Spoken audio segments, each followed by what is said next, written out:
Belakangan ini, problem etika menjadi perbincangan hangat di pemilu 2024. Orang-orang berbeda pandangan tentang etis dan tidak etis mengenai beberapa tindakan capres selama Pilpres 2024. Nah, bagaimana sih filsafat memandang masalah moralitas? Yuk kita bahas. Jadi dalam filsafat, moralitas dibagi menjadi dua tatanan. Ada tatanan moral subjektif dan ada tatanan moral objektif. Moral subjektif adalah penilaian baik dan buruk tergantung pada pribadi masing-masing. Itu artinya, setiap manusia memiliki nilai-nilai moral yang berbeda dan bervariasi berdasarkan pada pengalaman individu, kepribadian, niat, dan faktor lainnya. Misalnya, yang ramai dibicarakan akhir-akhir ini tentang politik dinasti. Sebagian orang menilai tidak etis dalam demokrasi, sebagian lainnya memandang tidak masalah dalam sudut pandang etika.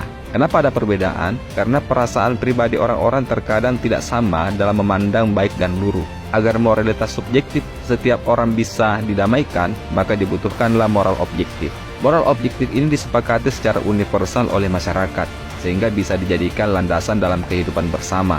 Ada 3 jenis moral objektif. Pertama, hukum alam, yakni standar moralitas yang diketahui manusia secara universal dan mengikat secara universal. Dalam perspektif hukum alam, ada prinsip-prinsip moral yang tetap dan tidak berubah di dunia ini yang merupakan bagian dari kodrat alam. Prinsip moral ini tertanam dalam diri manusia dan bisa dipahami oleh akal budi. Misalnya, tanggung jawab untuk memelihara kehidupan. Akal budi manusia pasti membenarkan jika melindungi yang lemah adalah perbuatan yang baik dan mengancam kehidupan manusia adalah perbuatan buruk. Ini sudah menjadi kodrat alam yang dengan sendirinya bisa dipahami secara rasional dan diikuti oleh naluri manusia. Contoh lainnya adalah keharusan berbuat adil.